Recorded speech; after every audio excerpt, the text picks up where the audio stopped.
આવેલ market yard ખાતે મગફળીના પાકની પુષ્કળ પ્રમાણમાં આવક થઈ રહી છે। દરરોજની 25 થી 35 હજાર બોરીની આવક થતા માર્કેટ યાર્ડ પાકથી ઉભરાઈ ગયું છે। માર્કેટ યાર્ડની બહાર પણ વાહનોની કતારો જોવા મળી। વધુ આવકના કારણે શનિવારે અન્ય ખેડૂતોએ ખેત પેદાશ ન લાવવા જણાવ્યું, એટલે કે ખરીદ પ્રક્રિયા બંધ રખાઈ છે।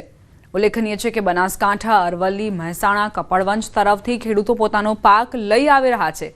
મગફળીના 1000 થી લઈને 1672 સુધીના ભાવ માર્કેટ યાર્ડમાં મળી રહ્યા છે। ટેકાના ભાવ કરતાં પણ વધુ ભાવ મળતા ખેડૂતો હરખાયા છે। હિંમતનગરની અંદર વર્ષોથી માલ લઈને આવીએ છીએ।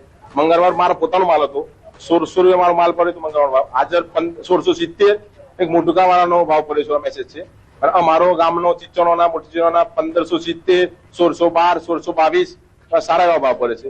આવકની સારી એવી આવક છે, ખેડૂતોને સંતોષકારક પોષણ છે ભાવ માર્કેટ યાર્ડ દ્વારા વેપારીઓ દ્વારા આપવામાં આવે છે। એ બદલ ખેડૂતોને બહુ ખુશીનો માહોલ છે। છેલ્લા 5-7 વર્ષથી મગફળીનો બજાર ભાવ મોડાસા માર્કેટ યાર્ડ કરતો ઊંચો રહે છે।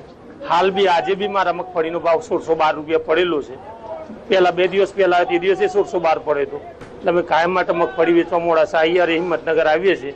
ગવર્મેન્ટ કરતો પણ ઊંચો ભાવ મળે છે। અહીંયા ખેતીવાડી ઉત્પન્ન બજાર સમિતિમાં હાલ વિપુલ પ્રમાણમાં આવકો શરૂ છે। હાલ લગભગ 26 થી 30 હજાર બોરીની આવક છે।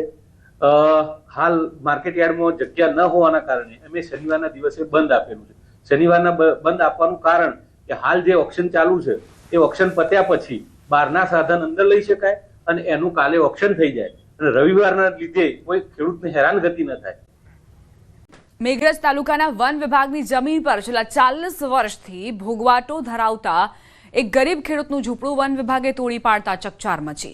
મેઘરજના પહાડિયા ગામ નજીક જંગલની જમીન પર ખેડૂત કાચું ઝૂંપડું બનાવી પત્ની અને બાળકો સાથે વસવાટ કરીને ખેતી દ્વારા ગુજરાન ચલાવતા હતા।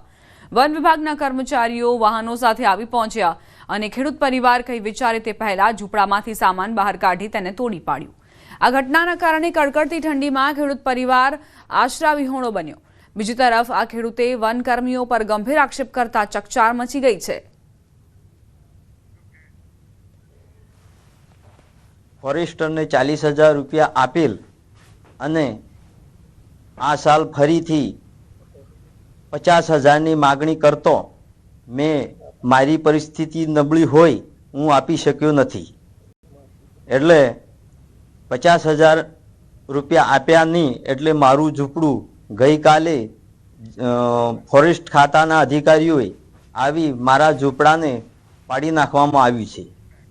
બીએલઓના મોત મામલે સરકારનું નિવેદન। મોતની ઘટના દુઃખદ ગણાવવામાં આવી છે। જીતુ વાઘાણીએ કહ્યું કે આ ઘટના દુઃખદ, સમગ્ર મામલે તપાસ થઈ રહી છે। સરકાર સમગ્ર મામલે દુઃખ વ્યક્ત કરે છે।